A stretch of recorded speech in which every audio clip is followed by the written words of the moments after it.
आप लोग पढ़ रहे हैं इसमें है प्रायद्वीपीय पठार है। तो क्या बता रहे हैं अरावली। तो पढ़ के आप लोग आए होंगे, नहीं पढ़ा है? पढ़ा है तो गुड, नहीं पढ़ा है तो वेरी गुड, हम तो बताएंगे आपको, है ना।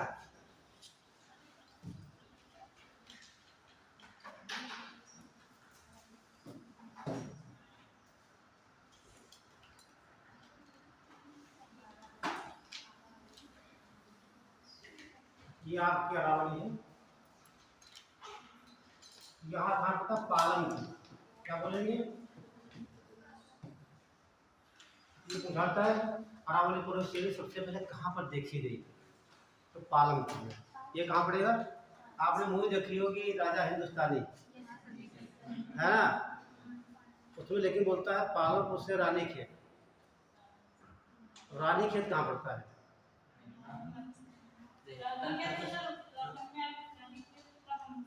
उत्तराखंड पड़ता है। जैसे आपको उसे बताए थे मध्य हिमालय बताए थे, तो उसमें इधर जम्मू कश्मीर बताया था आपको, तो हिमाचल प्रदेश, तो यहाँ यूके उत्तराखंड, तो यहाँ था वेस्ट बंगाल, तो यहाँ दार्जिलिंग का नाम लेते हैं। तो यहाँ क्या बताया था आपको? चक्राता बताए थे और रानीखेत बताए थे, है ना। तो ये सब कहाँ पड़ता है? अल्मोड़ा में पड़ता है। रानीखेत कहाँ पड़ेगा? रानीखेत और रानीखेत ठीक, अल्मोड़ा पड़ता है उत्तराखंड का। ठीक, तो रानीखेत बीमारी भी एक होती है किसी जानवर में, बताइए किसी जीव में रानीखेत बीमारी होती है? बैक्टीरिया से, हाँ वायरल है सॉरी, हाँ। अरे मुर्गी में बीमारी होती है, हाँ रानीखेत बीमारी मुर्गियों में होती है। ठीक, तो उसे मार के जमीन के अंदर दफनाया जाता है, जिसने पढ़ा था आपने बर्ड फ्लू। ठीक है, रानीखेत प्रदेश का नाम है। तो ये कहाँ पड़ते हैं? मध्य, हाँ नहीं मध्य हिमालय के क्षेत्र है। ठीक, हिमाचल प्रदेश कुल्लू मनाली देखेंगे, जम्मू कश्मीर में, ठीक है, जम्मू देखेंगे, ठीक है, पहलगांव वगैरह ये देखा जाता है अपना। तो ध्यान रखना ये सब मध्य हिमालय के क्षेत्र है। तो ये बात अच्छा, पालनपुर जाने की तो बात है जाने की, हाँ, लेकिन पालनपुर यहाँ है, उत्तराखंड यहाँ पड़ता है, रास्ते को मतलब नहीं मारा जाते हैं, ये तो कुछ बोल देते हैं। तो अगला पॉइंट क्या लिखा था आपने? कुछ पॉइंट लिखाइए हमें। प्री कैंब्रियन काल से हुई है, ठीक, अरब काल से हुई है, इसका विस्तार 4 राज्यों में है। अच्छा इधर लिखा गया है, तो उसकी उत्पत्ति, ठीक है, अरब सागर से हुई, ठीक है, ध्यान रखना। तो इसका जनक किसे कहा जाएगा? हाँ नहीं लिखा, नोट कर लीजिए। अरावली का जनक अरब सागर को कहा जाता है। अरावली का जनक अरब सागर को कहा जाता है। देखो जहाँ से इसकी उत्पत्ति होती है ना, तो उसे फादर कहा जाता है, फादर या जनक कहा जाता है। या जिसने पहली बार किसी की खोज कर दी तो उसे क्या बोलते हैं? जनक कहते हैं। तो अगला पॉइंट लिखेंगे, ये पालन कहाँ पर है? गुजरात में। देखिए अरावली सर्वप्रथम, अरावली सर्वप्रथम गुजरात के पालनपुर में देखी गई। गुजरात के पालनपुर में देखी गई।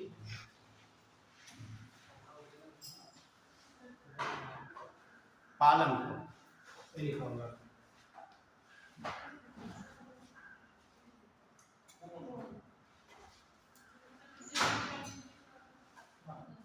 क्या हो गया?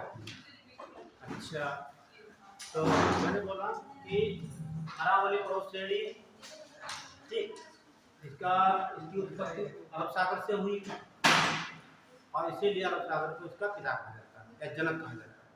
अगला पॉइंट, अरब सागर से अरावली को सबसे पहले गुजरात के पालनपुर में देखा गया। ये पूछा था सर्वप्रथम अरावली को कहाँ पर देखा गया?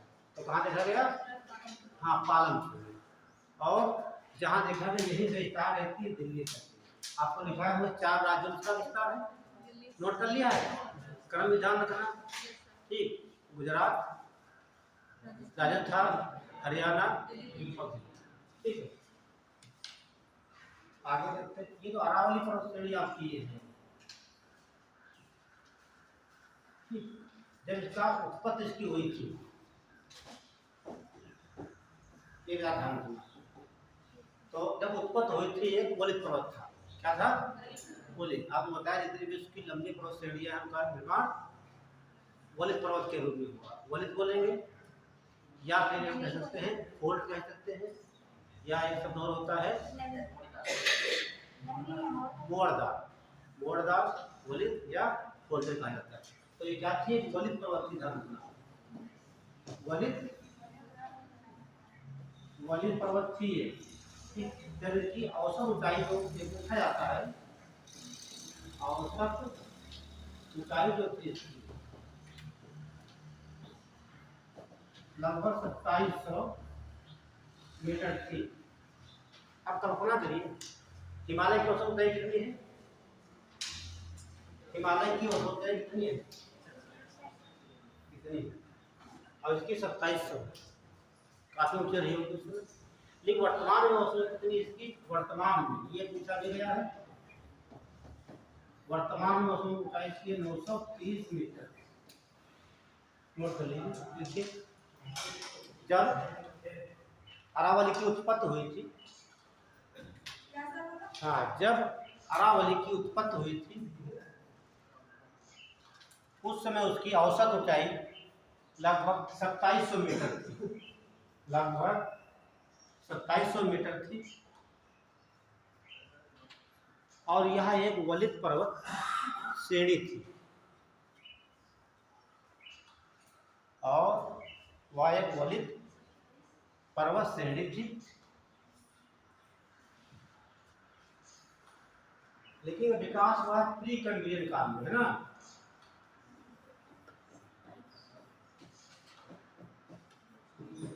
प्री कैम्ब्रियन काल में। बात समझिए। तो यानी कि बहुत पहले इसका विकास हो चुका है।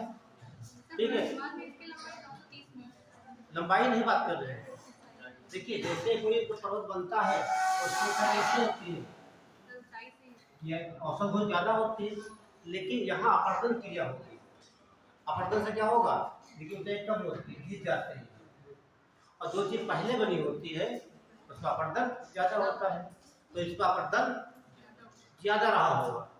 आज ये घिस गई है, घिसने के बाद एक अवशेष के रूप में अवशिष्ट पर्वत श्रेणी या रेजिडुअल पूछा जाता है, भारत की कौन सी पर्वत श्रेणी है जो अवशिष्ट के रूप में बची हुई है?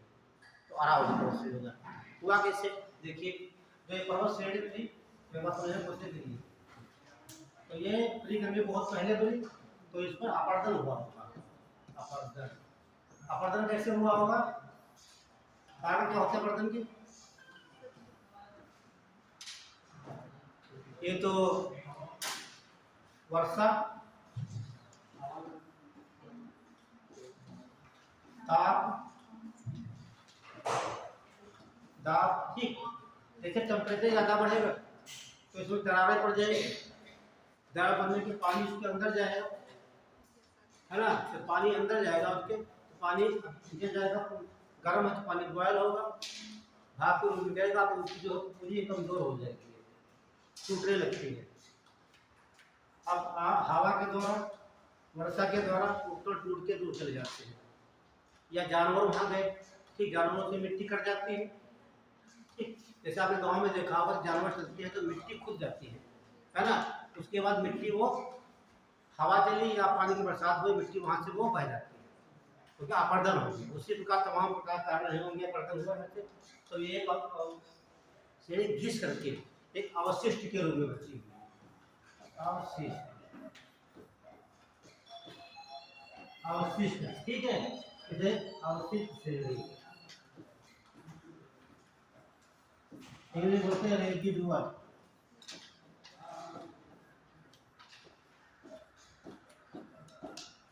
रेजिडुअल श्रेणी, ये भी ध्यान रखना। अब आप नोट करिए, हम बोल रहे हैं, लिखिए अरावली श्रेणी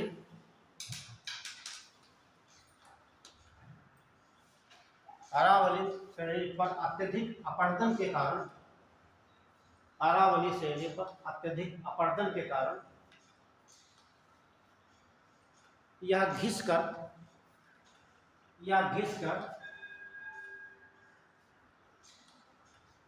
एक अवशेष के रूप में बची हुई है, एक अवशेष के रूप में बची हुई है।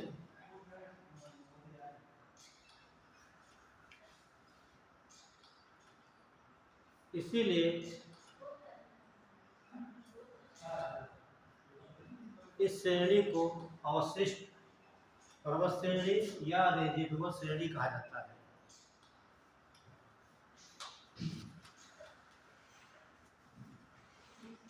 इसीलिए इस श्रेणी को अवशिष्ट पर्वत श्रेणी या रेजिडुअल,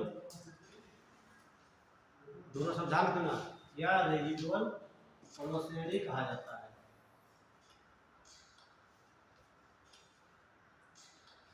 जो कि एक प्राचीनतम पर्वत श्रेणी है। ये लाइन पूछी गई कई बार, जो कि एक प्राचीनतम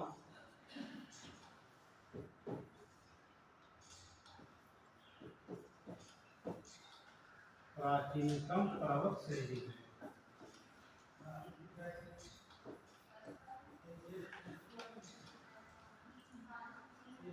तो विश्व की सबसे प्राचीन पर्वत श्रेणी कौन सी हो जाएगी? अरावली हो जाती है। तो क्या विश्व में यही क्या पर्वत श्रेणी है जो सबसे प्राचीन है? ये तो है, सबसे पहले यही बन गई होगी विश्व में। हो सकता है इसके समकालीन हो, है ना, तो इसकी तुलना हम किससे कर सकते हैं? नहीं, वो तो ब्लैक पर्वत है, ये ब्लैक पर्वत नहीं है ना। अमेरिका के आपलेशियन पर्वत, नोट करिए। अरावली पर्वत श्रेणी की तुलना, अरावली पर्वत श्रेणी की तुलना अमेरिका के आपलेशियन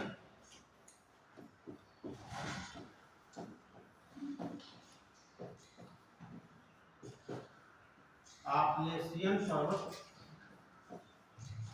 श्रेणी से कर सकते हैं, श्रेणी से कर सकते हैं। आपलेशियन पर्वत श्रेणी को मैंने दिखाया होगा डायग्राम में, नहीं दिखाया है? ये दिखा दो, देख लीजिए एक मिनट का। मैं देखते हैं आप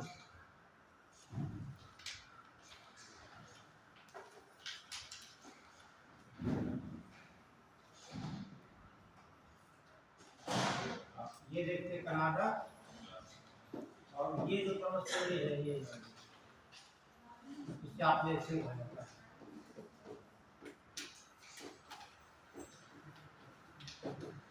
आपलेशियन, और जो इधर पड़ता है उसे क्या बोलते हैं? ये राकी। डायग्राम बनाना नहीं आप लोग, राकी श्रेणी, ठीक है। और जान लीजिए अमेरिका के पूर्वी हिस्से पड़ती है और ये पश्चिमी में, पूर्वी में है, इससे आपलेशियन कहा जाता है, ठीक है।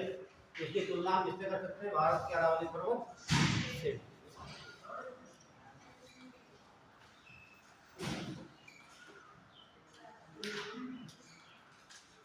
अगला देखिए, तो मान लीजिए ये आपकी पर्वत श्रेणी हो गई। ये भाग मान लेते हैं आपका यहाँ से लगाकर ये आपका राजस्थान होता है, ये राजस्थान आपका हो गया। तो राजस्थान में इसकी टोटल लंबाई आपने लिखा है, नहीं लिखा है? 692 किलोमीटर।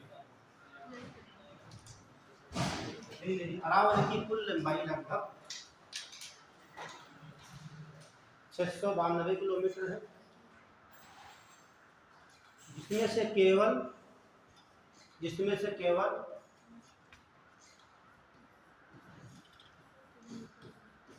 550 किलोमीटर राजस्थान में,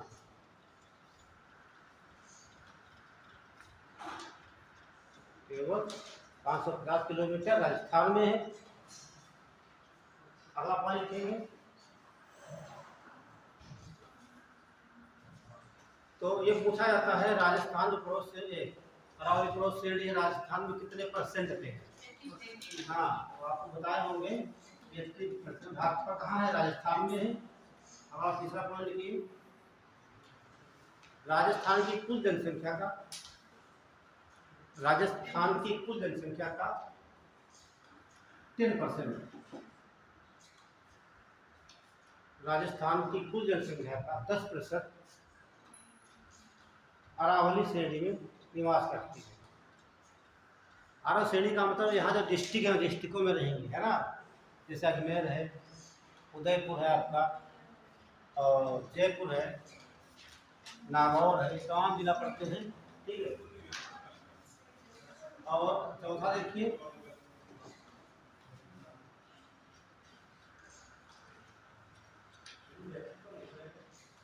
क्या, अच्छा,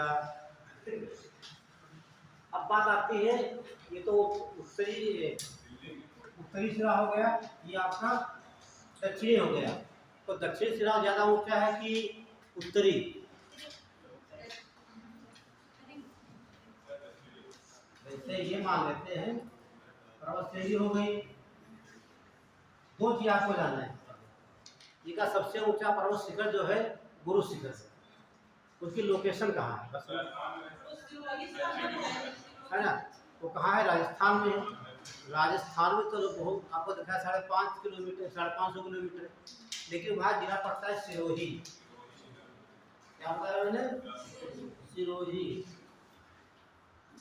सिरोही में जो है कि गुरु शिखर, ये बहुत इंपॉर्टेंट है, गुरु शिखर पर्वत है, अभी लिखवा देंगे। अब आपको मालूम हो जाइए ये सिरोही है कहाँ पर, ये सिरोही पड़ता है, ये आपका गुरु शिखर हो गया। इसे क्या बोलेंगे, गुरु शिखर 1722 मीटर। तो ये किधर है, आपके दक्षिण में। उसके बाद ये और शिखर यहाँ पर है, इसे बोलते हैं शेर, ठीक है, शेर पर्वत, इसे बोलते हैं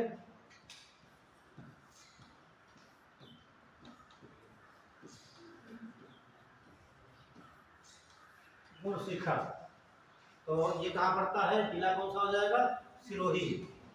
तो सिरोही जिला सबसे ऊंचाई पर है, ठीक है। तो नोट करिए, अरावली का सबसे ऊंचा पर्वत, अरावली का सबसे ऊंचा पर्वत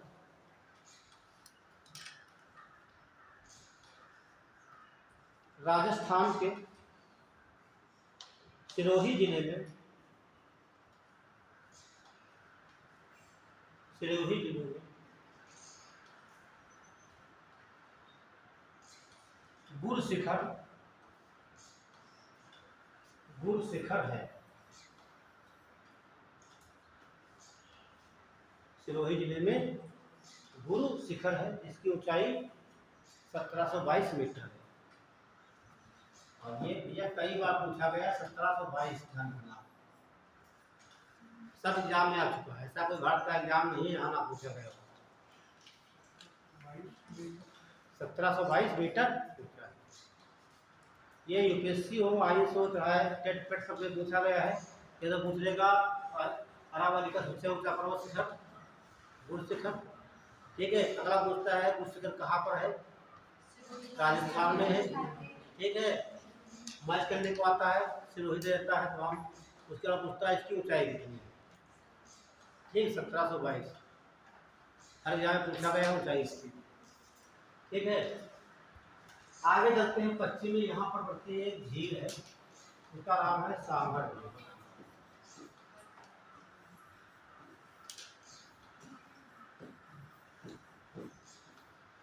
डाल लीजिए सांभर झील।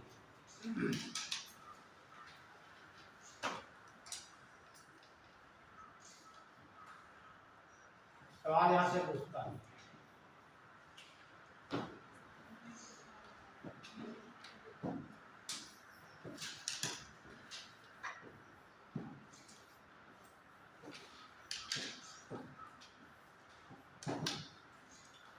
तो विश्व की सबसे बड़ी खारे पानी है, भारत की सबसे बड़ी खारे पानी की झील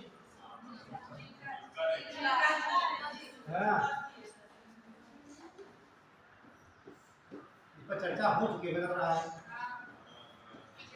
हाँ, तो जिस पर चर्चा हो चुकी है वहाँ गलतियाँ नहीं होनी चाहिए, है ना। अगर मैं बताया था आपको,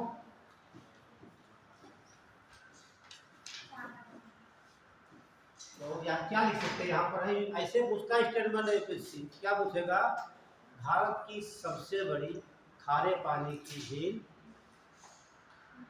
चिल्का झील है। दूसरा पूछेगा भारत की सबसे बड़ी खारे पानी, हाँ, भारत की दूसरी सबसे बड़ी खारे पानी की झील साबर है। दोनों कथन सही है, ठीक है, ये भी दोनों सही। देखिए यह झील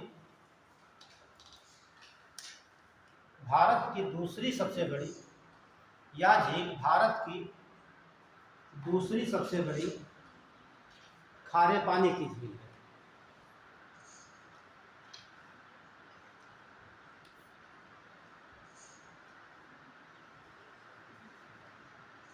यह झील भारत की दूसरी सबसे बड़ी खारे पानी की झील, व्याकरण में लिख लेना पहली, ठीक, क्लिक करा के जैसे पढ़ोगे नोट तो क्लिक हो जाएगा। अब दो में भूल जाएगा पहली कौन सी है, ठीक, उसमें आपको रटना नहीं पड़ेगा। ब्रैकेट में प्रथम स्थान चिल्का झील का, दूसरा। अगला देखिए, ये आपकी हो गई झील, ये आपकी है पौसेली, ठीक है, झील बनी है। तो झील जो है इधर नागौर जिला है, यहाँ पर अजमेर है, यहाँ पर जयपुर है, और ज्यादा भाग कहाँ है आपका, ये जयपुर है। और मुख्य रूप से ये कहाँ पड़ेगी, ये देखिए बाउंड्री 3 बनाते हैं, सबसे ज्यादा भाग कहाँ मिलेगा आपको, जयपुर में, ठीक है। अगला पॉइंट लिख लीजिए, यह झील मुख्य रूप से जयपुर जिले में है, जिसकी लंबाई लगभग 35 किलोमीटर है।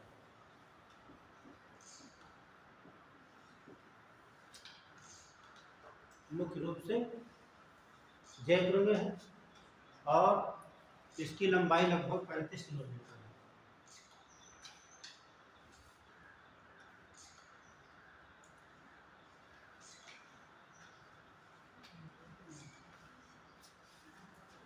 हो गया।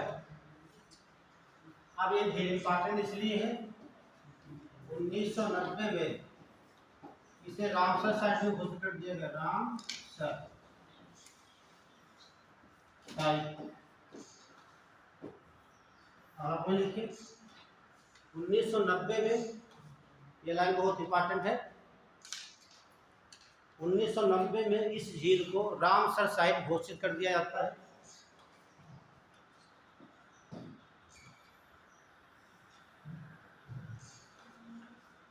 उन्नीस सौ 1990 में इस झील को रामसर साइट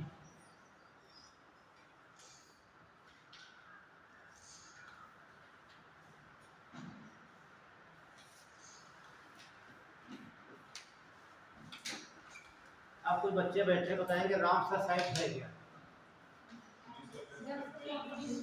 इधर से आंसर आ रहा लड़कियों की तरफ से, आप लोग नहीं बताइए।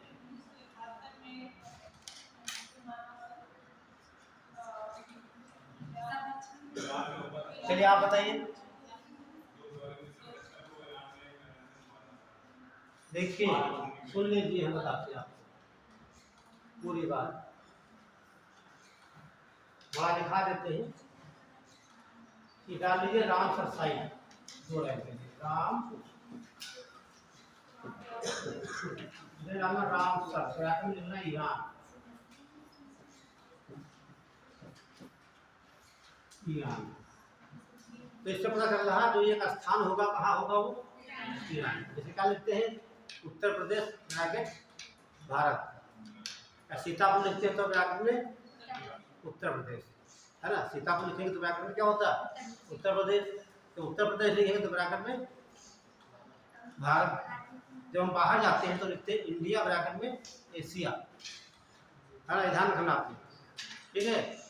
तो बाहर जाओगे, आप अमेरिका गए हैं, ठीक है, तो ऐसा जब लिखेंगे, ऐसा लिखने के बाद सीधे लिखेंगे आप भारत, ठीक। अब व्याकरण में क्या लिखा जाएगा, एशिया, ठीक है। बहुत से कंट्री है वो भारत के बारे में नहीं जानते, ठीक है। 208 से आप भी सब देशों के बारे में नहीं जानते, कोई भी नहीं, है ना। अब पूछा जब इसके 10-20-50 देशों के नाम गिना पाओगे, 100 हो जाएंगे, लेकिन 208 नहीं गिना पाओगे आप। तो इससे पता चल जाएगा ये हमारा एशिया महाद्वीप का कोई देश है। फिर यहाँ आ जाएंगे भारत में यूपी, यूपी से एसटीपी से तहसील देखा जाता है आपका, और तहसील से आपकी ग्राम पंचायत, ग्राम पंचायत से आपका विलेज, और विलेज में है आप, है ये ध्यान रखना, ठीक है। गांव, तहसील, हाँ, गांव, ग्राम पंचायत, फिर तहसील, डिस्ट्रिक्ट होगा, उसके बाद ठीक। ये तहसील में कई ब्लॉक है, देखिए तहसील के अंदर सब आ जाता है, ठीक। तो क्या कहा, तालुका तहसील कहा जाता है। ये पहले तालुका कहा जाता था, और परगना भी तहसील कहा जाता है। परगना शायद तहसील नहीं, वो अलग चीज है। जब लिखेंगे परगना, सब ये सब पुरानी बातें हैं, उर्दू की, उर्दू भैया चलती थी ना, तो उर्दू में हाँ होगा। चलिए चलिए आप ये सब छोड़ के अपने मुद्दे पे आते हैं।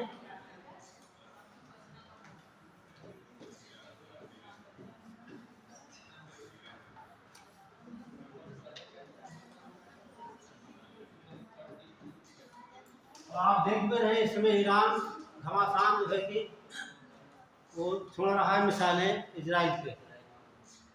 आप लोग मेरा स्टेटस देखा होगा आप लोगों ने, ठीक है। मैंने कई इसमें लगा रखे हैं, इतना पूरा डिटेल से कहाँ से मिसाइलें उठी, पूरा तबाही तो दिखा दी। मैंने नहीं लिखा है, वो न्यूज़पेपर से लिख कर आया है, ठीक है, मैंने नहीं लिखा।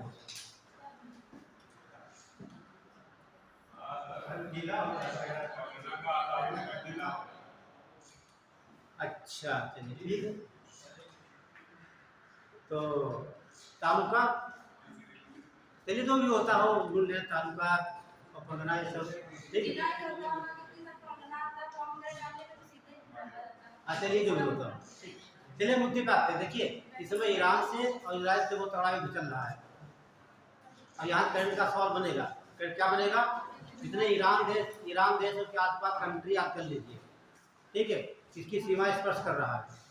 जैसे आपका ईरान हो गया, ये आसपास कितने देश हैं, इजराइल कितने देश हैं, गाजा पट्टी क्या है, कितनी सीमा स्पर्श करते हैं। यहाँ से एक सवाल बनकर आएगा, ये 1 से 2 आ सकते हैं, बिल्कुल 100% मिलेगा आपको सवाल। अभी तैयार कर लीजिए।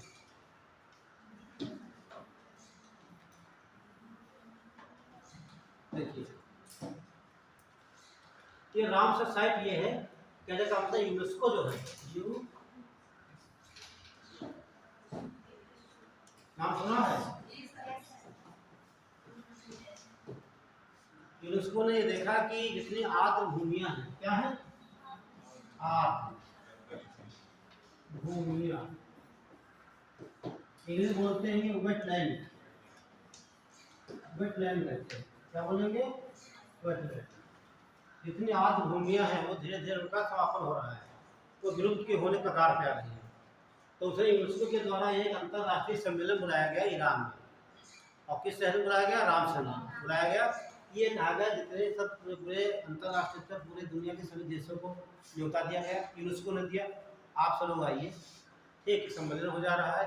उसका मुख्य मुद्दा रहेगा अपने अपने देश में आर्द्र भूमियों का संरक्षण करना, ठीक, ताकि ये नष्ट ना हो पाए। फिर नष्ट हो जाएंगे तो वहाँ प्रकार के जो नष्ट हो जाएंगे, ठीक। आप देखते हैं कि गांव के बाहर तालाब पोखर बने होते हैं, वहाँ देखिए जो दलदली क्षेत्र किनारे का होता है, कितने तमाम प्रकार के जीव जंतु दिखाई देते हैं आपको, है ना। उसमें जीव जंतु होते हैं, जीव जंतुओं को भी भोजन करते हैं तमाम प्रकार के। और ज़्यादा देखना हो जैसे आप कोई नवाबली पक्षी विहार उन्ना चले जाइए आप, ठीक है। हरदोई में बना हुआ है, लखीमपुर पे है कतरनिया घाट, वहाँ जाइए देखो तमाम प्रकार के जीव जंतु आपको मिलेंगे। तो उसे संरक्षण प्रदान करने के लिए 2 फरवरी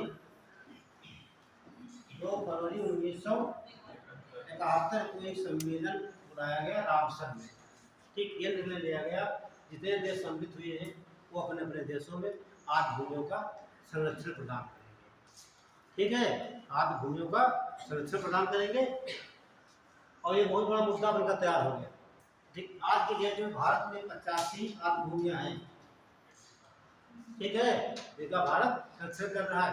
और 10 वर्ष आठ भूमियाँ अपने उत्तर प्रदेश में, ठीक है। इसीलिए अभी देखिए पूछाता है 2 फरवरी का क्या मनाया जाता है।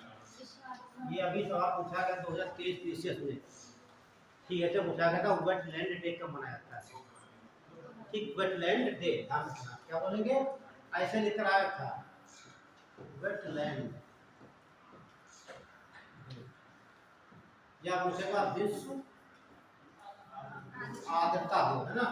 हाँ, आर्द्र भूमि दिवस, आर्द्र भूमि दिवस या वेटलैंड डे मनाया जाता है।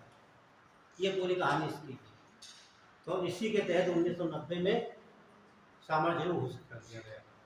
तो कुछ पॉइंट नोट कर लीजिए यहाँ पर एक, बाकी जो आपको नेशनल पार्क बताएंगे तो बता दिया जाएगा, बोले। देखिए यूनेस्को के द्वारा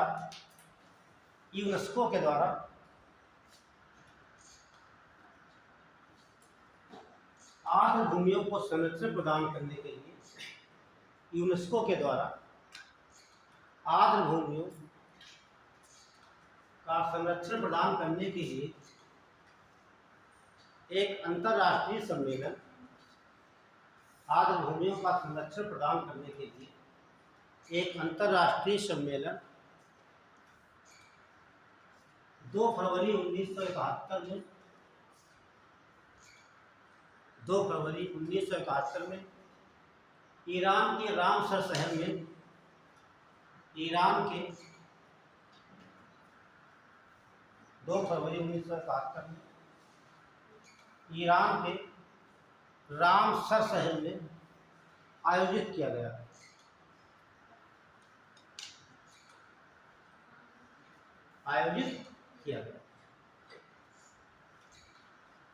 नेक्स्ट 2 फरवरी को प्रत्येक वर्ष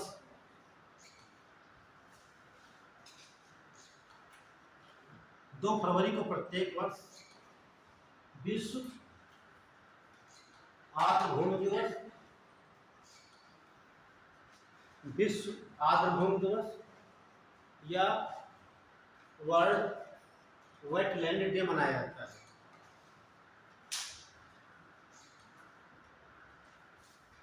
2 फरवरी को प्रत्येक वर्ष विश्व आर्द्र भूमि दिवस या वर्ल्ड वेटलैंड डे मनाया जाता है।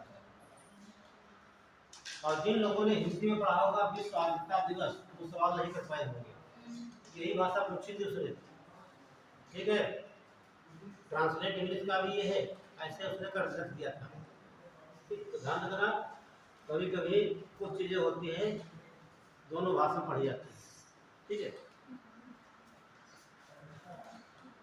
अब यहाँ जब आपको पढ़ाया जाएगा सबसे बड़ा आर्द्र भूमि क्षेत्र कौन सा, भारत का छोटा कौन सा है, भारत में सब आपको नहीं याद करने हैं, लेकिन उत्तर प्रदेश में आपको सब याद करने हैं, ठीक। पूछ लेगा नहीं कौन सा क्षेत्र जो है रामसर साइट घोषित नहीं है, ठीक है। तो रामसर साइट जो घोषित है वो इसका याद कर लीजिए उत्तर प्रदेश के, ठीक है। ये सांभर झील हो गई आपकी, क्या बताया चला आपको, हाँ 90 में सांभर झील रामसर साइट घोषित किया गया, ठीक। और भारत की पहली रामसर साइट कौन सी है, हाँ ठीक है, ध्यान रखना 1981 में से 1981 में भारत का पहला जो है कि रामसर साइट चिल्का झील है, जो कि भारत की सबसे बड़ी खारे पानी की झील है, वो भी उड़ीसा में पड़ती है। कौन सी बताइए? बात नहीं कभी करंट वाली, हाँ दोनों देख लेना अभी 75 से 80 हो गया, 85 हो गए हैं। हाँ 3 जोड़े के 85 हो गया इसमें।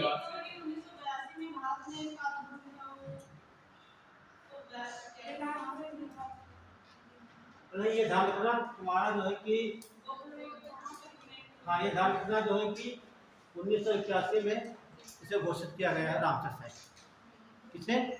चिल्का झील। अच्छा आरावली देखिए, देख लीजिए आप, खनिज के बारे में देख लीजिए।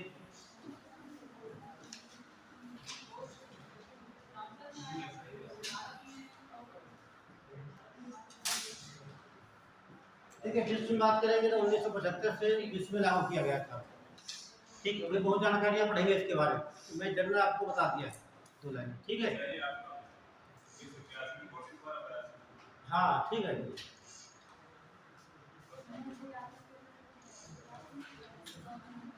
चलिए आ जाइए, देखिए यहाँ जो खनिज मिलते हैं 2 प्रकार के मिलते हैं, ये तो धातु के मिलते हैं, ये धातु मिलेंगे, वे अधातु मिलेंगे।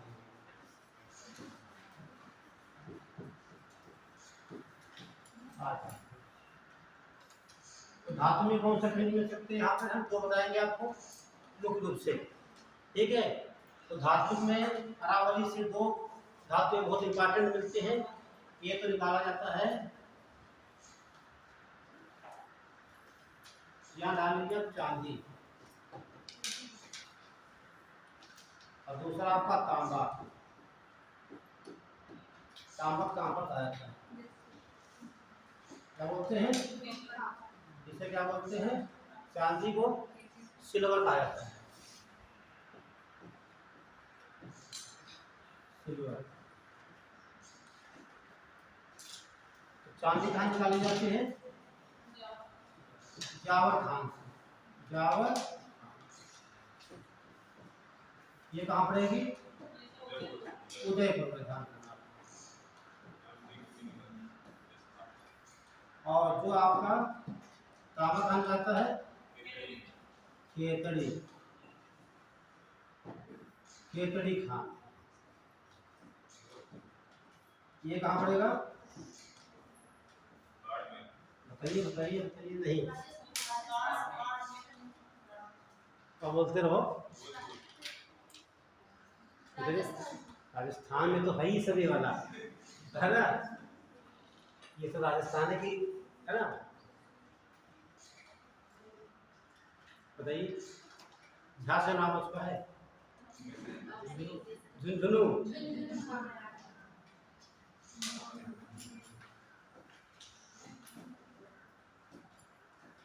पता नहीं कहाँ सोचते रहते हो बाढ़ में, और जो डिस्ट्रिक्ट नाम है, ठीक, उसी डिस्ट्रिक्ट में खान है, कौन सी? केतड़ी। और ये सबसे लास्ट में पड़ता है, सबसे उत्तर में है, सिरोही से स्टार्ट होती है, झुंझुनू तक अप्रोक्सीमेटली 550 किलोमीटर फैली है।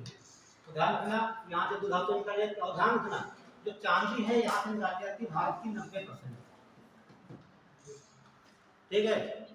और तांबे की बात कर, स्वयं तांबा कहाँ निकाला जाता है? मध्य प्रदेश से 1 नंबर पर, 2 नंबर आपका है राजस्थान, 3 पे आपका झारखंड। ये तो सबसे ज्यादा तांबा कहाँ होता है? मध्य प्रदेश में, मध्य प्रदेश, राजस्थान और मध्य प्रदेश की एक तांबे की खान है मलाद खंड, सबसे बड़ी तांबे की खान भारत की है, क्या बोले? मलाद।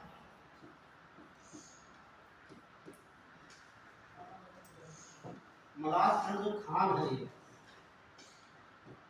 तांबे की खान है कि तांबे की, ये तांबे की खान है।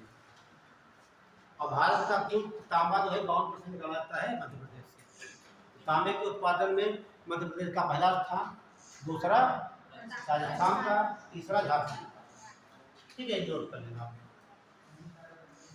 चलिए अब देखते हैं अधातुओं में क्या निकाला जाता है।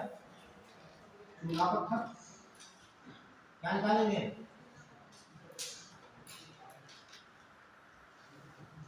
चूना पत्थर, और क्या निकालेंगे, संगमरमर।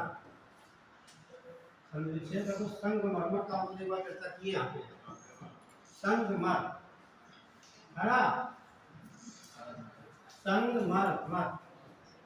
बाबा ये तो बहुत निकल के आएगा, है ना। संगमरमर जो है राजस्थान है, यहाँ से भारत में दो महत्वपूर्ण बिल्डिंगें बनाई गई है। कितनी, दो सबसे इम्पोर्टेंट। एक तो सब लोग परिचित हो, ताजमहल। ताजमहल कब बना,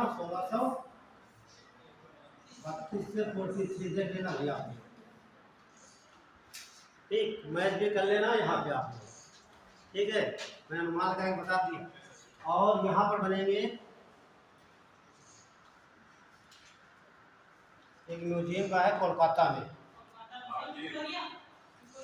विक्टोरिया मेमोरियल, है ना। तो एक कोलकाता में होना है, कोलकाता में।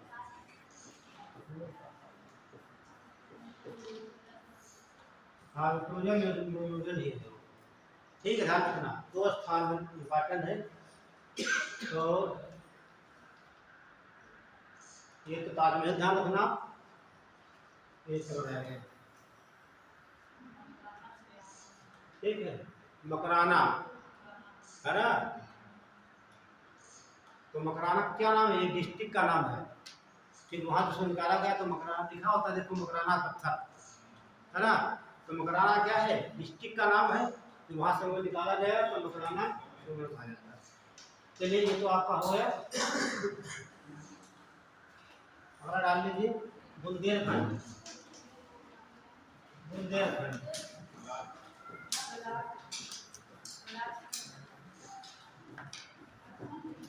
बुंदेलखंड का पठार।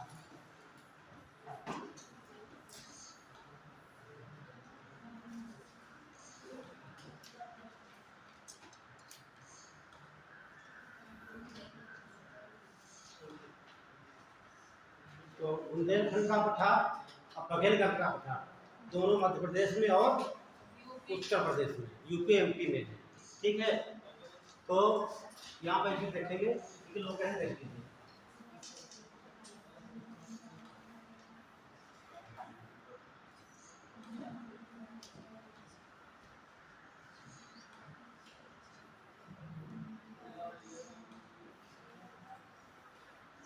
ये तो आपका हो जाएगा मालवा का पठार, मालवा का पठार।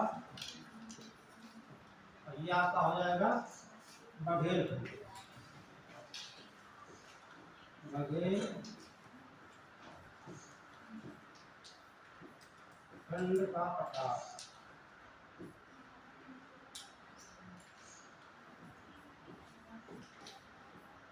ठीक है, ये आपको बीच वाला है, क्या हो जाएगा बुंदेलखंड का। तो सवाल ऐसे पूछेगा कथन का, ठीक है, बुंदेलखंड का पठार मालवा और बघेलखंड पठार के बीच में या मध्य में। ऐसा पूछ सकता है कि बुंदेलखंड के पश्चिम में, ठीक, बघेलखंड का पठार है, ठीक है, जबकि है कहाँ, पूरब में। तो ये तीन लाइन बना लीजिए आप तो अनुवाद रूप से, ताकि दिमाग में रहेगा कौन सा पठार के मध्य में है।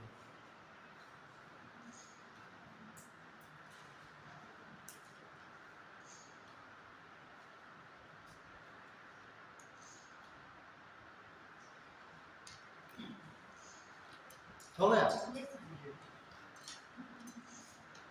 एक लाइन नोट कर लीजिए सीधे। देखिए बुंदेलखंड का पठार, बुंदेलखंड का पठार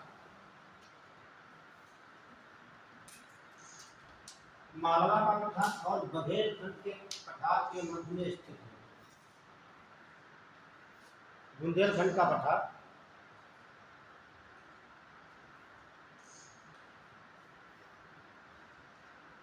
बुंदेलखंड का पठार, मालवा का पठार और बघेलखंड पठार के मध्य में स्थित है।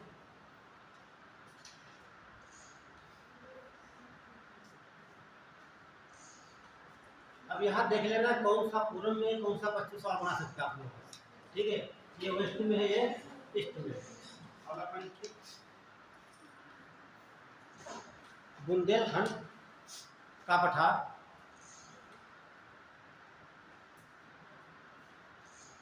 बुंदेलखंड का पठार 2 राज्यों में विस्तृत है, 2 राज्यों में विस्तृत है, यूपी और एमपी में।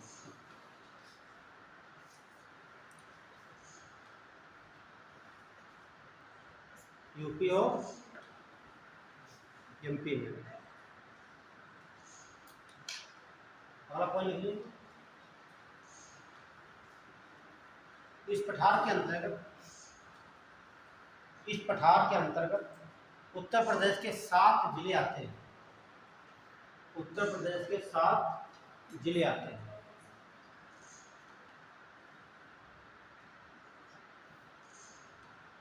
ये 7 जिलों का नाम आपको याद होना चाहिए।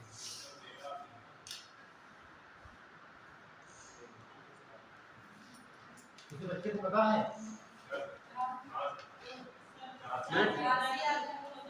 मैंने ट्रिक बताया था एक पुराने बच्चे को, नहीं ट्रिक तो बता देता, ठीक से नोट कर लेना।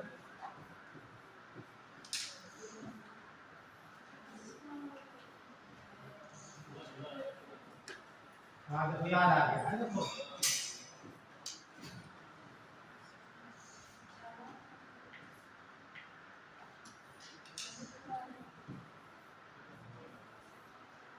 गलवा है यहाँ से, ठीक।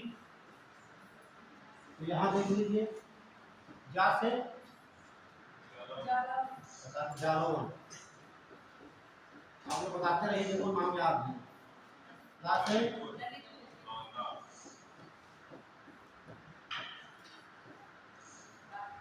से बांदा, हाँ से हमीरपुर, अस्सी से चित्रकूट, और ये महोबा, झांसी आप देख ही रहे हैं।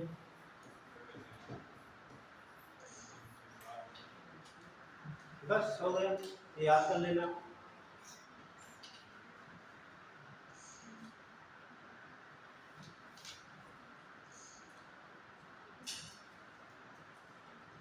इसमें 2 जिले बहुत इंपॉर्टेंट ये पढ़ा देंगे, ललितपुर और बांदा।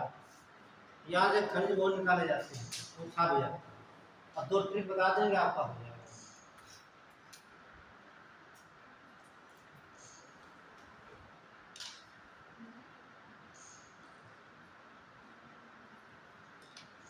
पुराने बच्चों के नोट्स में लिखा होना चाहिए, या आप लाए नहीं होगी यहाँ पे।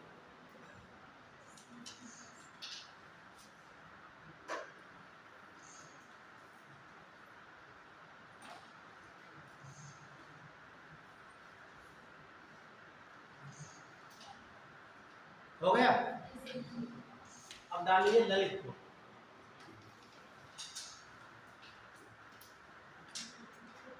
ललितपुर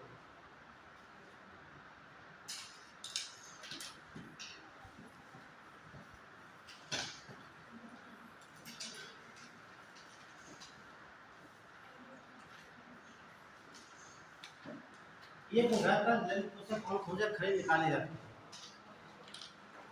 है ना। हाँ, और सर हम ठीक बता देते हैं, 15 ध्यान रखिए।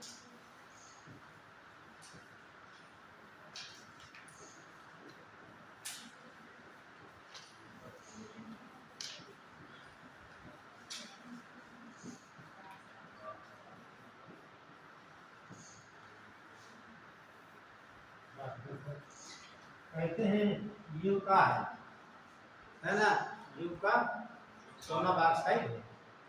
मैं 4 शब्द इसमें लिखे, यही इम्पोर्टेंट, यही पूछा था बाबा यू का, तो आप बोले वही लिखा हुआ इसमें। देखिए यू में इसका हो गया यूरेनियम, यूरेनियम एक मत भूलना आप लोग। कहते ना कोई नई चीज कहते यू का, है ना, उनका भाषा में उत्तर प्रदेश लोग कहते हैं, जो हम नहीं जानते कहते यू का, है ना। तो यही यू का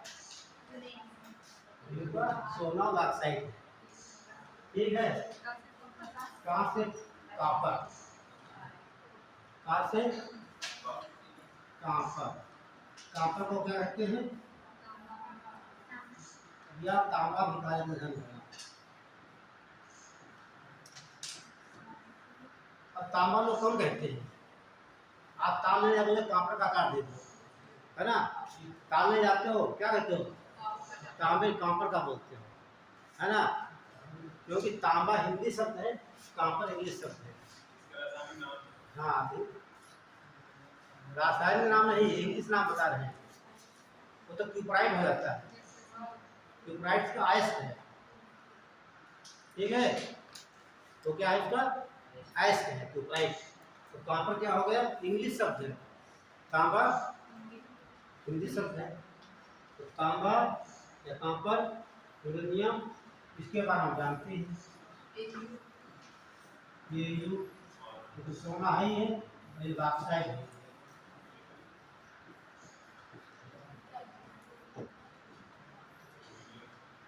और ये सवाल बार बार पूछा है,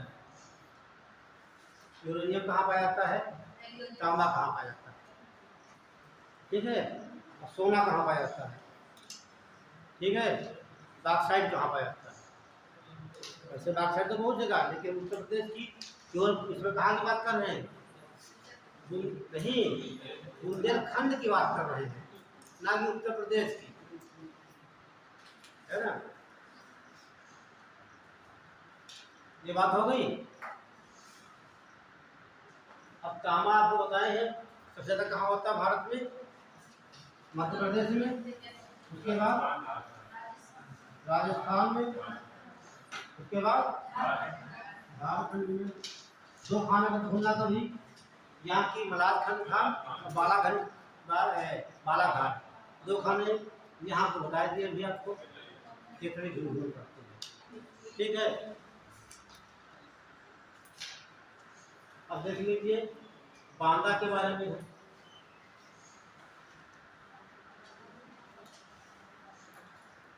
बांदा,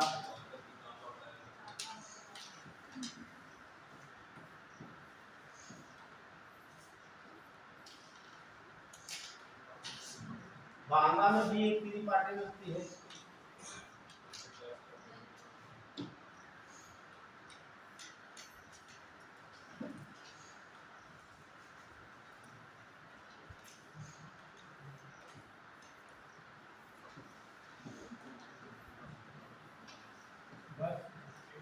दस के बारे में सुना होगा आप लोगों ने, 10 एक कंपनी थी, है ना, कब आई थी, कब कंपनी लगा था, इतिहास की बात है।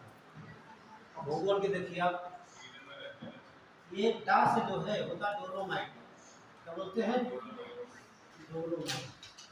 तो डोलोमाइट कहाँ होगा? आप डोलोमाइट से बनता क्या है? क्या बनता है?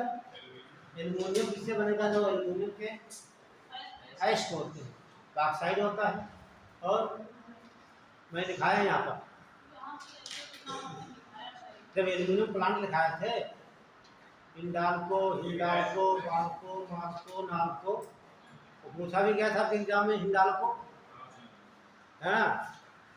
तो सवाल बता के नहीं आएगा, हम वहाँ से पूछेंगे, सब पढ़ना पड़ेगा आपको। तो बात कर रहे थे, वहाँ दिखाएंगे होंगे आपको हम कि बॉक्साइट, क्रायोलाइट, कोरंडा, डायोस्पोर, 4 ऐसे होते हैं जिससे एल्युमिनियम निकाला जाता है, ठीक। तो ये है क्या से होता है चाइना क्ले, ये चीनी मिट्टी कहते हो चाइना क्ले। और ये आप जानते हैं हीरा, हीरा कहाँ निकाले जाते हैं? हीरा हाँ बांदा में पाए जाते हैं। ठीक, ध्यान रखना बांदा में पाए जाते हैं। दोनों पानी को समझ लीजिए आप, सारे लोग जानते हैं दोनों माइट। ठीक है, जो दोनों माइट होता है, ठीक है, इससे बनता है plaster of Paris, plaster of Paris. जो प्लास्टर ऑफ पेरिस होता है ये कैल्शियम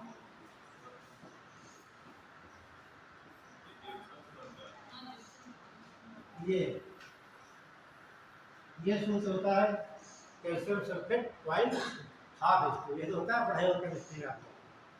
ठीक है, ये सवाल नीट में बहुत पूछा आता है कि प्लास्टर ऑफ पेरिस में जल की मात्रा कितनी होती है।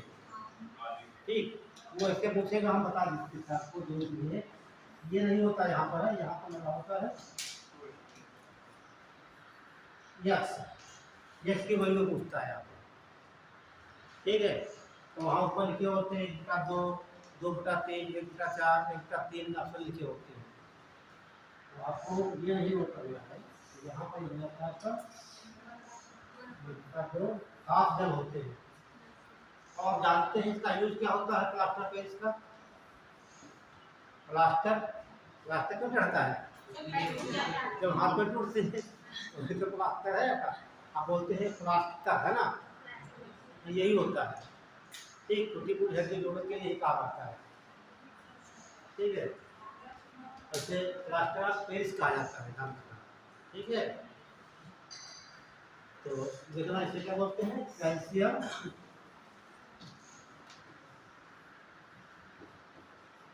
सल्फेट, ये लाइन। ठीक, जल नहीं लिखा जाता क्यों? Calcium sulphate. तो आगे देख लेंगे।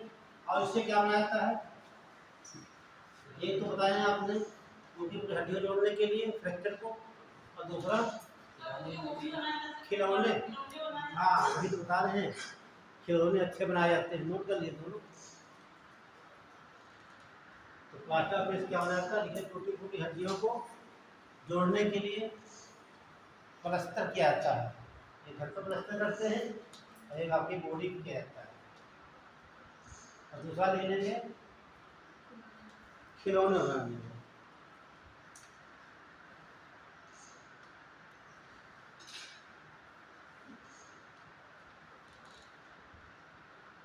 बाकी झांसी और सेल खड़ी पाई जाती है, तमाम प्रकार के मिलते हैं, धातु पाई जाती है।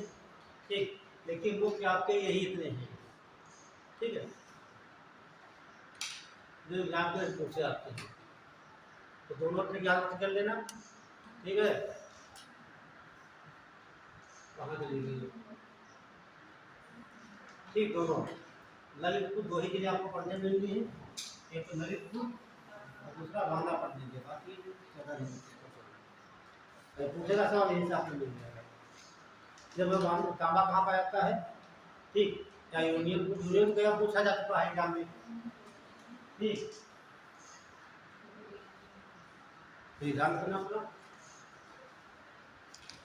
डाल दीजिए छोटा नाम पड़ेगा।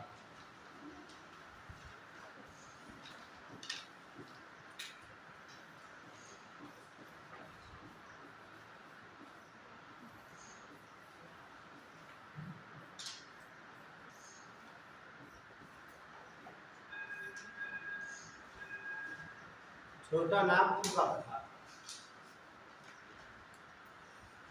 नाम तो बहुत छोटा इसका है, छोटा नाम का। हाँ, लेकिन है ये बहुत बड़ा। ठीक है, तो अभी आप देखेंगे छोटा नाम का पठार। ठीक है, इनका तो वर्गीकरण करेंगे अभी हम। तो पहले आप देख लीजिए इसको, इसके आसपास क्या है।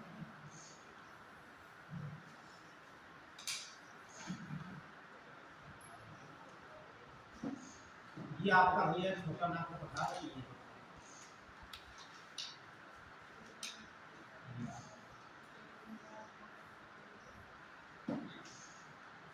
ये पठार हो जाता है, ठीक है।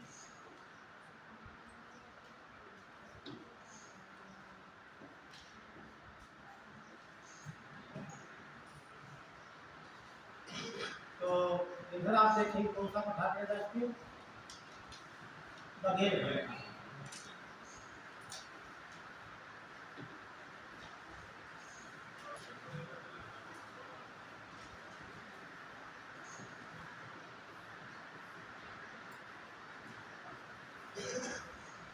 बघेल के अंदर पठार हो गया। इधर आपकी पट्टी है, ठीक है। हम यहाँ पर जाएगा आपका ये बिंद श्रेणी हो गई, ये आपकी महानदी हो जाती है, ठीक है। कौन सी नदी? महानदी बेसिन में बनाया हुआ महानदी। और यहाँ पर गढ़जात की पहाड़ियाँ हैं, यहाँ पर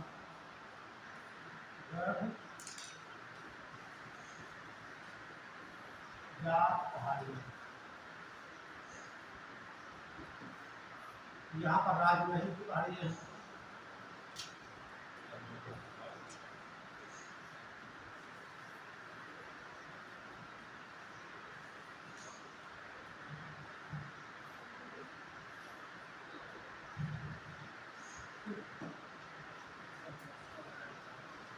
तो ये बनाए हैं आपको नहीं बनाया, तो ये बड़ा बना देते हैं दूसरा, ठीक है। बना लो कोई बात नहीं, ठीक। तो यहाँ मुझे दिखाना चाहते हैं आपकी ये नदी नहीं दिख पाएगी। जो दामोदर नदी है कि दो भाग में बांट देती है, ठीक है। तो ऐसे दिखा देते हैं, ऐसे आप देखिएगा, ठीक। और यहाँ से दामोदर नदी ऐसे निकलती है, और ये दामोदर जो निकलती है ये उसकी घाटी हो जाती है, ठीक। जो घाटी है तो वहाँ गोंडवाना नदी की चट्टान है। आप देखिए दो ये लाख होटल का पठार है, दो भाग बढ़ गए।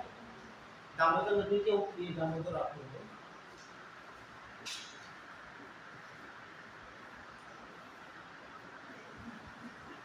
दामोदर नदी। तो जो ऊपर वाला भाग है इसे कहा था हजारी भाग का, क्या बोलेंगे? हजारी भाग पठार। दक्षिण की ओर से कहा था रांची पठार, रांची का पठार।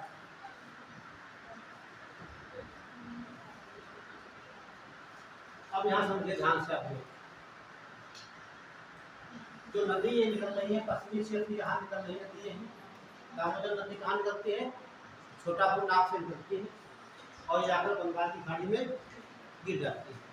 तो आप पढ़ते होंगे किताबों में कि दामोदर घाटी को पश्चिम बंगाल का शोक कहा जाता था, अब नहीं कहा जाता, नहीं कोसी को कहा जाता बिहार का शोक। अभी आप देखेंगे, देखिए जो दामोदर नदी है ये पानी लेकर जा रही है, ठीक है। इसके बाद कौन सा राज्य आएगा? यहाँ पर पश्चिम बंगाल आएगा। यदि जल को रोक ले, यहाँ पे बांध बनाकर रोक ले, पानी ना जाने दे, तो क्या यहाँ बाढ़ आएगी? नहीं आएगी, ठीक है। ये सवाल बहुत बुझाता है। जो दामोदर घाटी परियोजना बनाई गई 1948 में, ये कहाँ की नकल है? भारत की पहली नदी घाटी परियोजना दामोदर घाटी 1948 बनाई गई। ये नकल कहाँ की है? ये नकल अमेरिका की। वहाँ 1933 में एक टेनेसी नदी है, टेनेसी,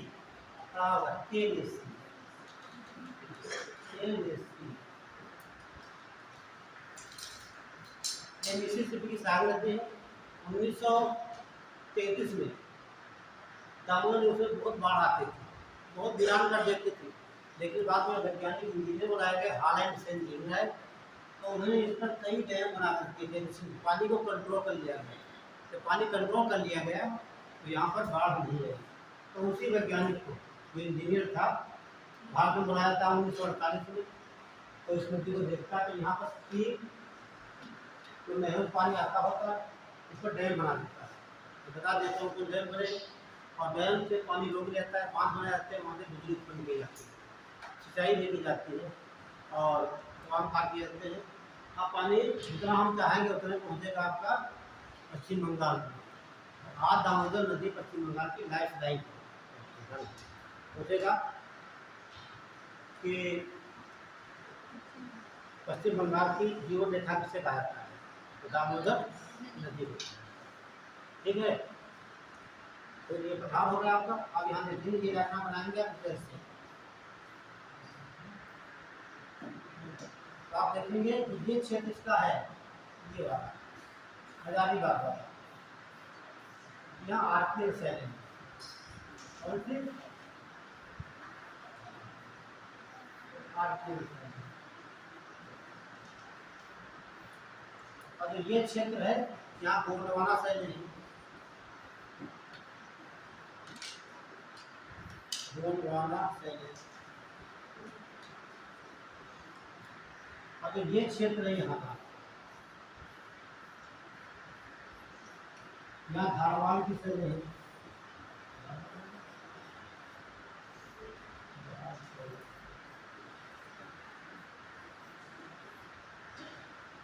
तो गोंडवाना की सेल है, किसका निकाला जाएगा, कोयला निकाला जाएगा। धारवाड़ से आयरन निकाला जाता है, लोहा निकाला जाता है और यहाँ से भी लोहा निकाला जाता है। देखिए जहाँ से कोयला भी मिल रहा है और खनिज भी मिल रहे हैं, तो यहाँ उद्योग लगाए जाएंगे। क्या लगा जाएंगे, उद्योगों का विकास किया जाएगा। इसीलिए इसे कहा जाता है रूर क्षेत्र कहा जाता है। रूर एक बार पूछा गया, रूर, ठीक है, रूर है क्या, रूर तो क्या बताएगा, रूर क्या है? क्या तो भारत का रूर किसे कहा जाता है, छोटा नाम। तो रूर क्या है, बाहर का स्थान क्या है,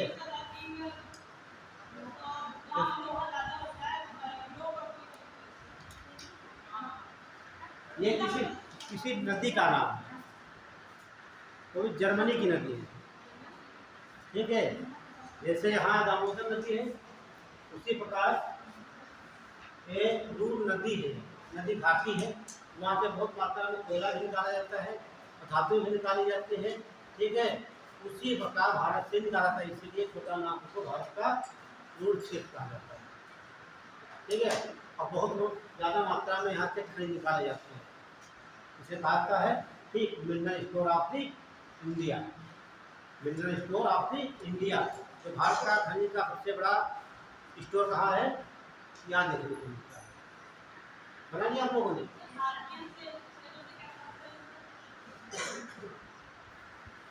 आर्कियोलॉजी गोंडवाना धारवाड़ से धातु निकाली जाती है बाकी। ठीक है,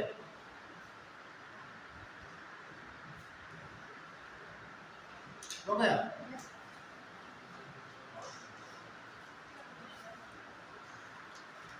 और जो ये क्षेत्र देखेंगे हजारीबाग का चिन्ह क्या निकालाता है, माइका क्या बोलते हैं, अभ्रक निकाला जाता है। आप जानते हैं विश्व में सबसे ज्यादा अभ्रक भारत में निकाला जाता है, विश्व का लगभग 90%। ठीक है, अभ्रक केवल भारत से निकाला जाता है, इसे माइका कहा जाता है।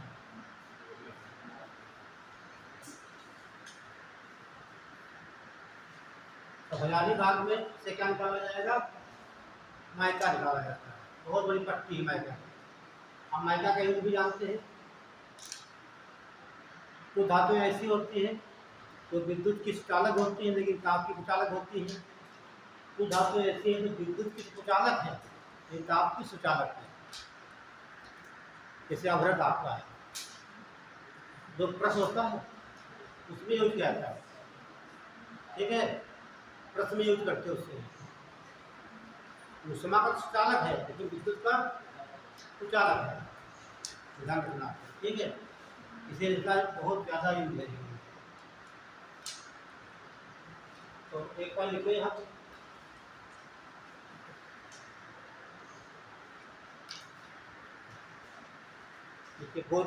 दामोदर नदी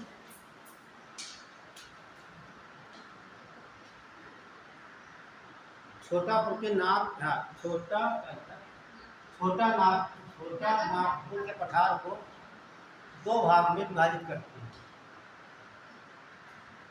दो भाग में विभाजित करती है।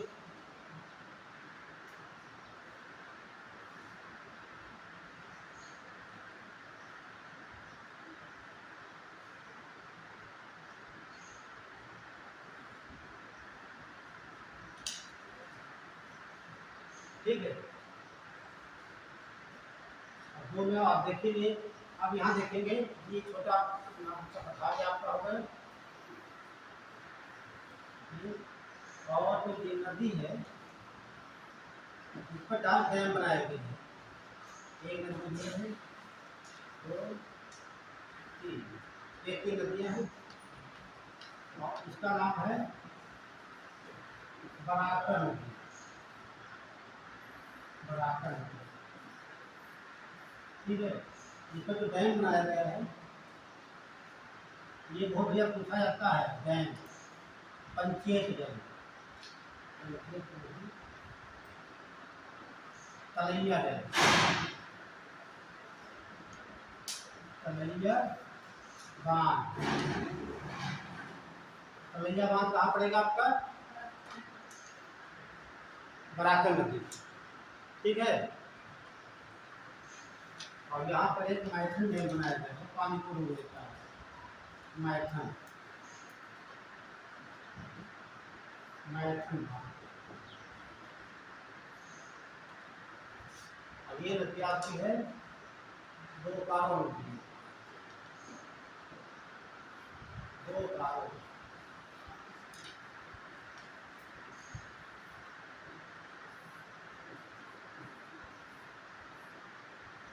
यहाँ पे डैम बना है पंचेत,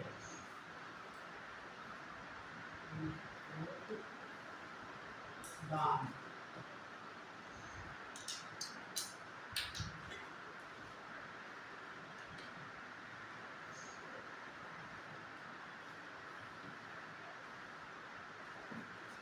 अब देखिए आप जो डैम बना दिए गए, पानी सारा रोक लिया जाएगा डैम में, अब पानी इसमें ज़्यादा मात्रा में नहीं आ पाएगा, ये दामोदर आती है,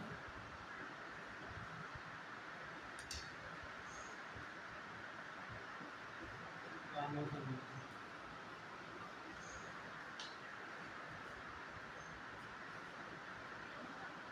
ठीक है, और यही आपकी कहलाती है नदी घाटी परियोजना, नदी घाटी परियोजना।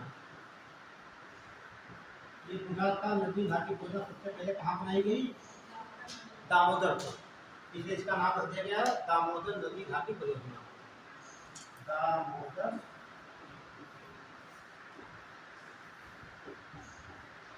नदी घाटी परियोजना। और का क्या है 1948, तो इतना बना लेंगे जो आप, क्या नाम बना लीजिए और कुछ पर नोट कर लीजिए,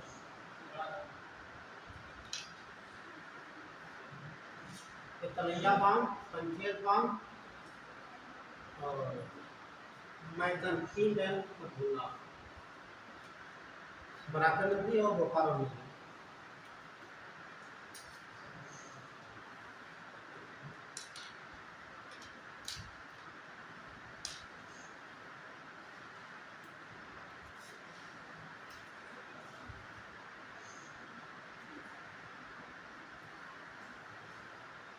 हो गया, देखिए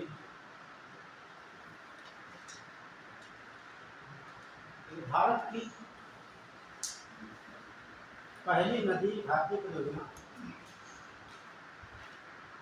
भारत की पहली नदी घाटी परियोजना, भारत की पहली नदी घाटी परियोजना दामोदर नदी घाटी परियोजना, दामोदर नदी घाटी परियोजना है।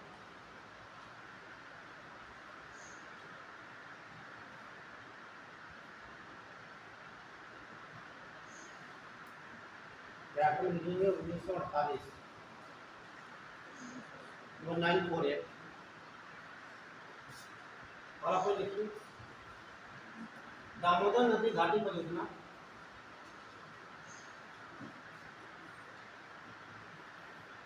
NSC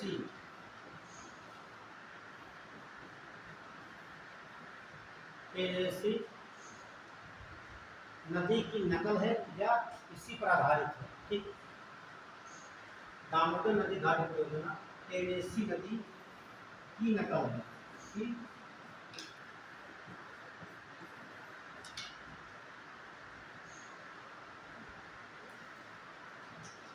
क्योंकि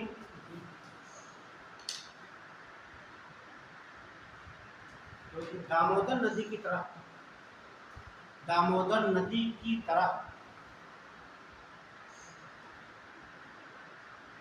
टेनेसी नदी में बाढ़ आती थी। टेनेसी नदी में बाढ़ आती थी।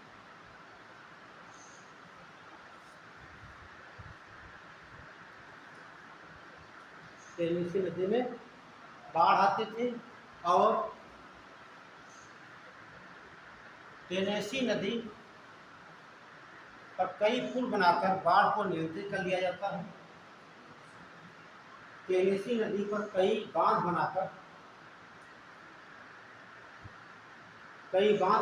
इसके जल को नियंत्रित कर लिया जाता है।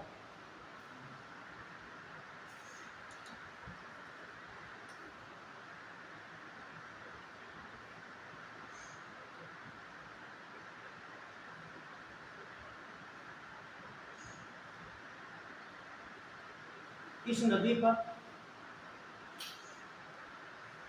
जिस इंजीनियर ने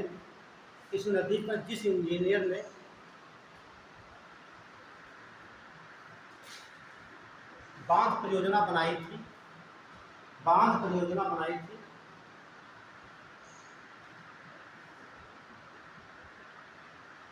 उसी इंजीनियर ने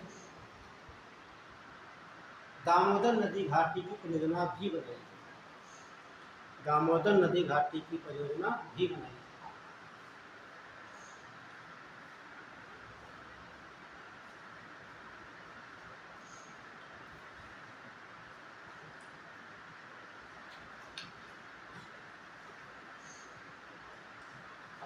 वर्तमान समय में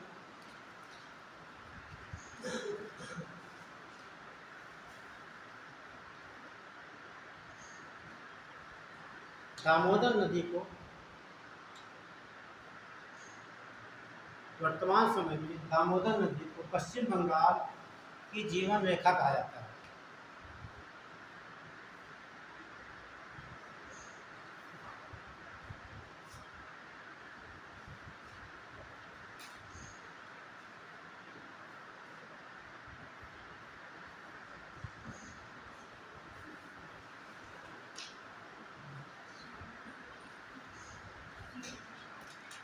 तो यहाँ समझ गए होंगे क्योंकि जल जा रहा है।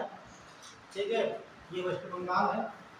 वेस्ट बंगाल हो करके कहाँ जाएगा? ये बंगाल की खाड़ी में जाएगा। ठीक है, अब जितनी आवश्यकता होगी वही पूरे पश्चिम बंगाल में जल छोड़ा जाएगा। ठीक, अब वहाँ पर बाढ़ें नहीं आती हैं। ये पहले आती थी, अब बाढ़ें नहीं आती, इसीलिए इसे जीवन रेखा कहा जाता है। और देखिए यहाँ पर आपको तो बताया मैंने कि तमाम प्रकार के खनिज निकाले जाते हैं। ठीक है, खनिज निकाले जाते हैं। यहाँ पर कच्चा माल मिलता है। यहाँ पर कोयला भी यहाँ निकाला जाता है नदी घाटी से।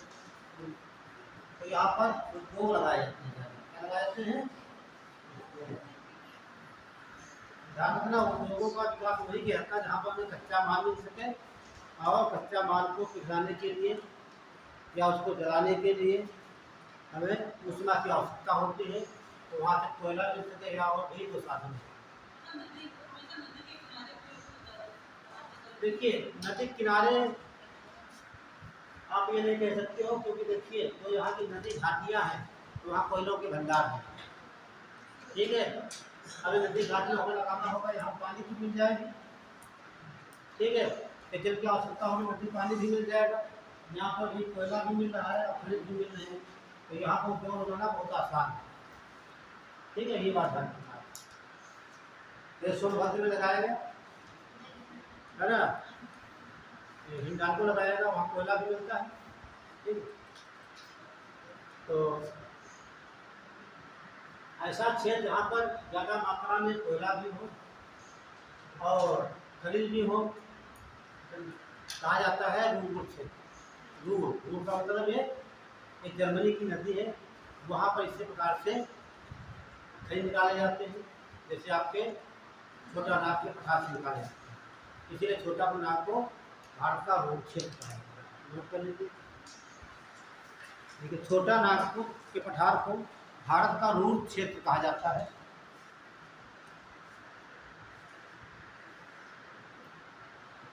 छोटा नागपुर के पठार को भारत का रूर क्षेत्र कहा जाता है।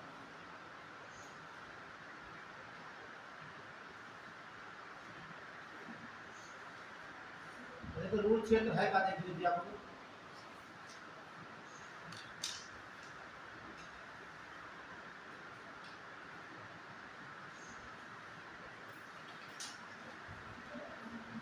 टेनेसी नदी कहाँ की आने वाली? अमेरिका के मिसिसिपी की सहायक नदी, ध्यान रखना, ये मिसिसिपी की सहायक नदी है। तो रूर क्षेत्र आपका है, ठीक है। यू ये काम होता है, रूर क्षेत्र है। तो रूर क्या है? रूर एक जर्मनी की नदी घाटी, रूर एक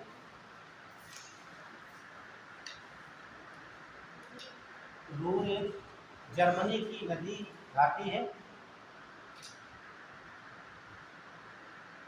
यहाँ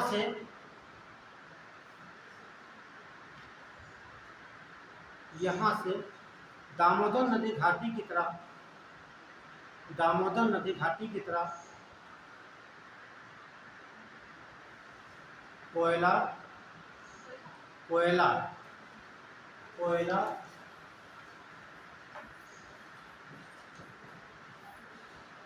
तथा खनिज धातुएं निकाली जाती हैं,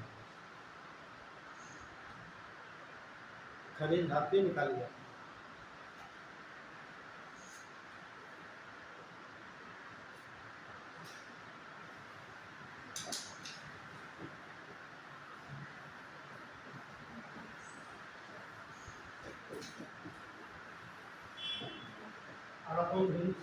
छोटा नागपुर के पठार को खनिजों का भंडार कहा जाता है। ये लाइन पूछी गई क्या? छोटा नागपुर के पठार को खनिजों का भंडार कहा जाता है। Mineral store of the India.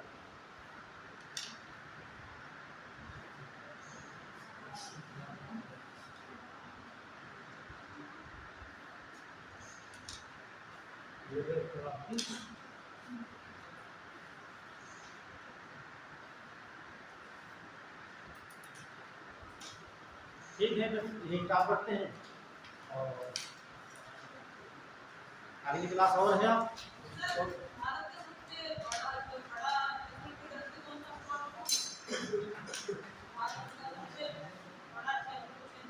किस आधार पर?